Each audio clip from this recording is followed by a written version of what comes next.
Version Bible. So let's go ahead and get started. Mark 14. After 2 days was the feast of the Passover and of unleavened bread, and the chief priests and the scribes sought how they might take him by craft and put him to death. But they said, not on the feast day, unless there be an uproar of the people. And being in Bethany in the house of Simon the leper, as he sat at meat, there came a woman having an alabaster box of ointment of spikenard, very precious. And she brake the box and poured it on his head. And there were some that had indignation within themselves, and said, why was this waste of the ointment made? For it might have been sold for more than 300 pence, and hath been given to the poor. And they murmured against her. So they were feeling a little bit of jealousy and feeling like that was a waste of the ointment. But really it was none of their business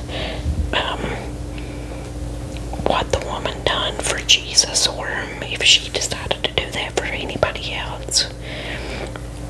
You know, it's just like today we may even find ourselves having a little bit of jealousy for what somebody else may give or do for somebody else, but it's not our place to say anything negative about it or question it. And Jesus said, let her alone. Why trouble you her? She has wrought a good work on me. For you have the poor with you always, and whensoever you will, you may do them good. But me you have not always. She has done what she could. She has come aforehand to anoint my body to the burying. Verily I say unto you, wheresoever this gospel shall be preached throughout the whole world, this also that she has done shall be spoken of for a memorial of her. And that's proof right there. You know, that it came to pass that here we are talking about it right now, and anybody who reads the Bible or listens to this preaching hears about this woman, and it's done in memorial of her always. And Judas Iscariot, one of the 12, went to the chief priest to betray him unto them. And when they heard it, they were glad, and promised to give him money. And he sought how he might conveniently betray him. So all of this happened on a Wednesday.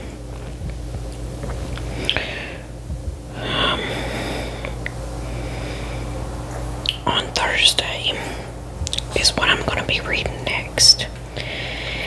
In the first day of unleavened bread, when they killed the Passover, his disciples said unto him, where wilt thou that we go and prepare that thou may eat the Passover? And he sent forth 2 of his disciples, and said to them, go you into the city, and there shall meet you a man bearing a pitcher of water. Follow him. And wheresoever ye shall go in, say you to the good man of the house, the master said, where is the guest chamber, where I shall eat the Passover with my disciples? And he will show you a large upper room, furnished and prepared. There make ready for us. See, this goes to show you that Jesus was fully God, because how is it that he knew that this man was going to have a pitcher of water, and you know, everything that was going to transpire here, and that he had a large upper room that was furnished and ready? If he was not God, could any of us know that? No. And his disciples went forth and came into the city, and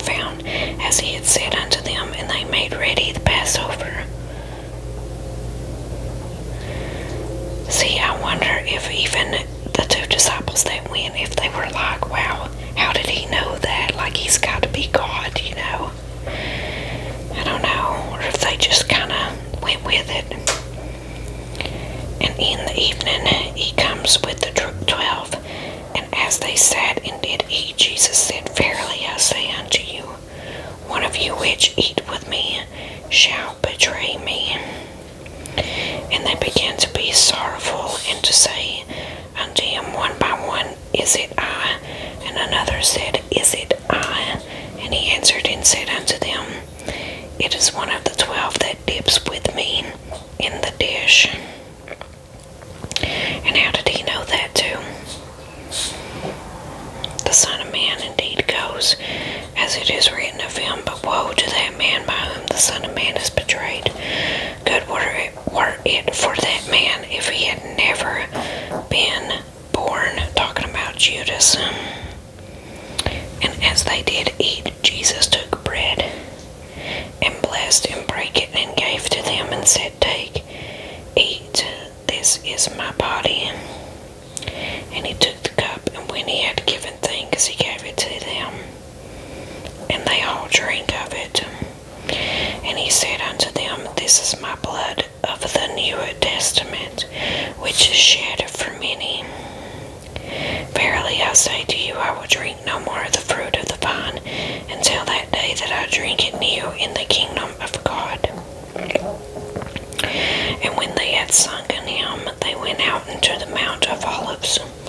And Jesus said unto them, All you shall be offended because of me this night, for it is written, I will smite the shepherd, and the sheep shall be scattered, which we will find out later on what that means. But after that, I am risen. I will go before you into Galilee. But Peter said unto him, Although all shall be offended, yet will not I. And Jesus said unto him, Verily I say to you, that this day, even in this night, before the cock crow twice, thou shalt deny me thrice. But he spake the more vehemently, If I should die with thee, I will not deny thee. And anywise, likewise also said they all. But see, Jesus knows better than our little human minds. We may have a plan and, say, oh, we're not going to do this or that, and then we fail Jesus. We fail him daily, But Jesus knows better, and thank God for his grace and mercy on us. And they came to a place which was named Gethsemane. And he had said to his disciples, Sit you here, while I shall pray. And he takes with him Peter, James, and John, and began to be sore amazed, and to be very heavy.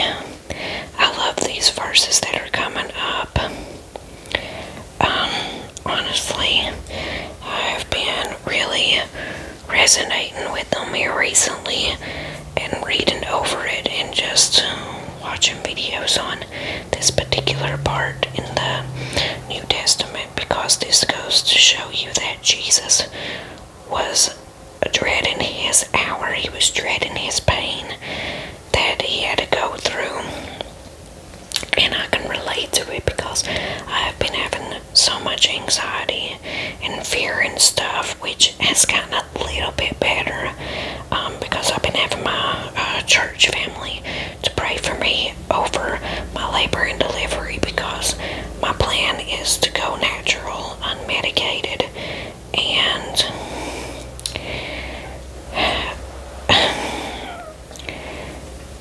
I know it's going to be hard. It's going to be very painful, but I keep coming back to these verses because I can definitely resonate with Jesus about being heavy and sorrowful and just dreading going through this. And if there's any other way around it, of course, we would take that route. And then there's Bible verses in here that says that Jesus' hour has came, and just like a pregnant woman's hour is upon her too. I don't know where it is in the Bible, there's several verses about a woman in her hour of labor and delivery, basically, but I've got to remember that it is temporary, and if Jesus was able to go through unimaginable pain and suffering, all over his body, I couldn't even imagine, I've read where he was beat so much that you couldn't even tell if he was a man or a woman, and that is just so heartbreaking. But I could not imagine that pain. But if I know Jesus will be in that room with me, and I know that he will get me through it, and he's not going to forsake me. It's all temporary. But anyways, I say all that because we can all relate to Jesus in this passage and just have hope and take heart that, honestly, I think that anything that we face here on earth is nothing compared to what Jesus took for us so that we could be free and saved in him. I mean, nothing. Who would willingly die and go through all of that excruciating pain? I know I wouldn't. And we can't be like God and give up our only child to be sacrificed for this whole world's sin. Like, nobody would see a point in it, But anyways, I'm sorry. Let's just continue. And he said unto them, My soul is exceeding sorrowful unto death. Tarry you here and watch. And he went forward a little and fell on the ground and prayed, if it were possible, the hour might pass from him. And he said, Abba, Father, all things are possible unto thee. Take away this cup from me. Nevertheless, not what I will, but what thou wilt. That is just so heartbreaking. Like, I'm literally about to cry right now. Just, thinking about the dread that Jesus was experiencing in this moment. And he comes and finds them sleeping and said to Peter, Simon, sleepest thou? Couldst thou not watch 1 hour? Watch you and pray, lest you enter into temptation. The spirit truly is ready, but the flesh is weak. And that right there. Oh, if I was Jesus, I would be so mad about that, because it's like, here I am. I'm getting ready to suffer. I'm getting ready to die, and all that you can do is just sleep, But they still didn't comprehend it. And again, he went away and prayed and spake the same words. And when he returned, he found them asleep again, for their eyes were heavy. Neither wist they what to answer him.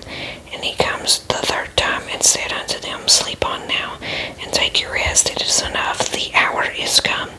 Behold, the Son of Man is betrayed into the hands of sinners. Rise up, let us go. Lo, he that betrays me is at hand. Whew. And immediately while he yet spake, comes Judas, one of the 12, and gave him a great multitude. And with him a great multitude with swords and staves, from the chief priests and the scribes and the elders. And he that betrayeth him had given them a token, saying, Whomsoever I shall kiss, that same is he.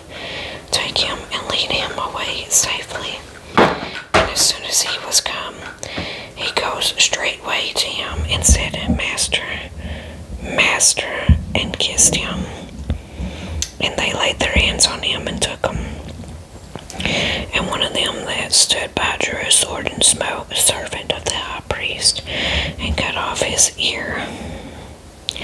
And Jesus said to them, Are you come out as against a thief with sword and with staves to take me? I was daily with you in the temple teaching, and you took me not, but the scriptures must be fulfilled. And they all forsook him and fled, just as Jesus had said earlier.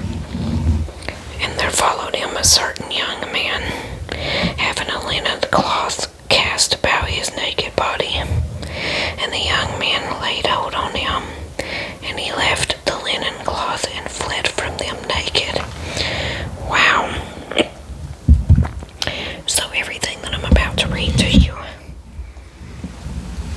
is happening on a Friday. I'm getting adjusted here. And they led Jesus away to the high priest, and with him were assembled all the chief priests and the elders and the scribes. And Peter followed him afar off, even into a place of the high priest, and he sat with the servants and warmed himself at the fire. And the chief priest and all the council sought for witness against Jesus to put him to death, and found none. For many bare false witness against him, but their witness agreed not together. And there arose a certain and bare false witness against him, saying, We heard him say, I will destroy this temple that is made with hands, and within 3 days I will build another made without hands.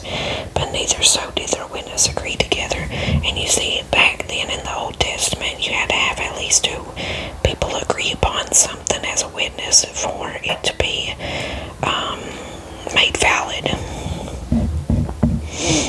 Well, let's see how much we got left here. Alright, we're almost done. And the high priest stood up in the midst and asked Jesus, saying, Answer thou nothing?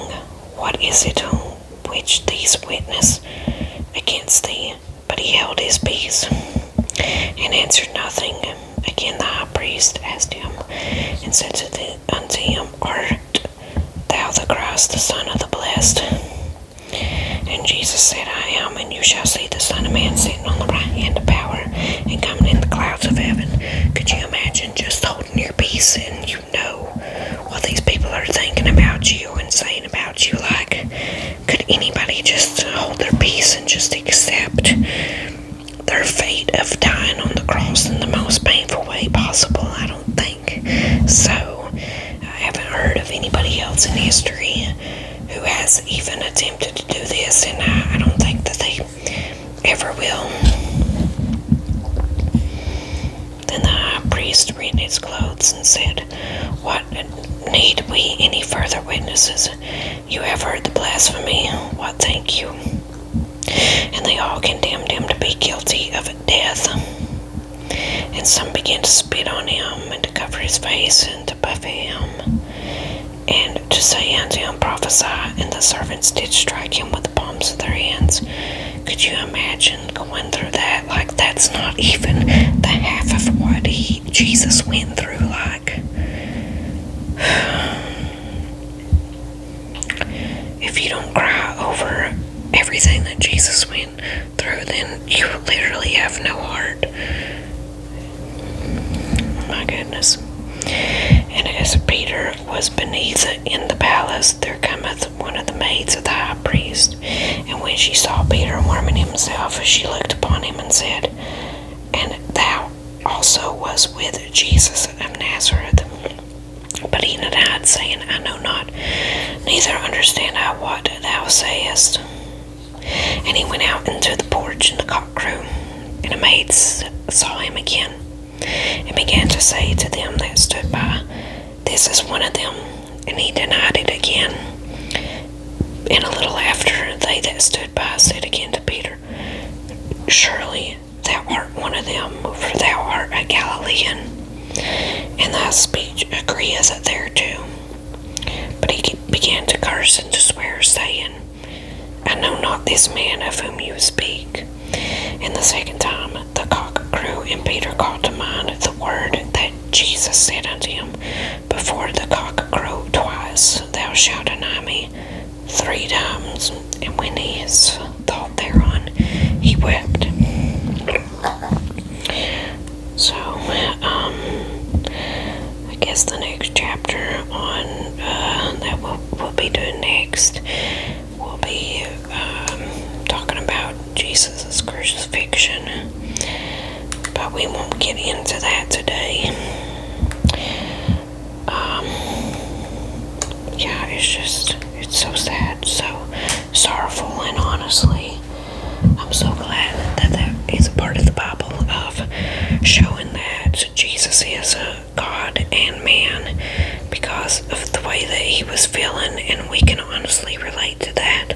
We can always come back to that, those Bible verses, and know that we're not alone in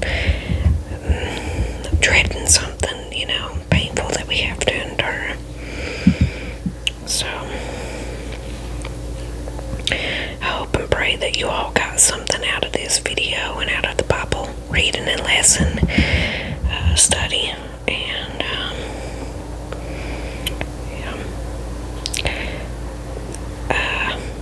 just a little side note today, as of yesterday, I am 34 weeks pregnant now.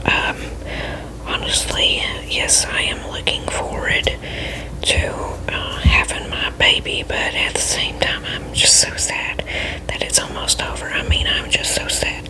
I had the most amazing pregnancy.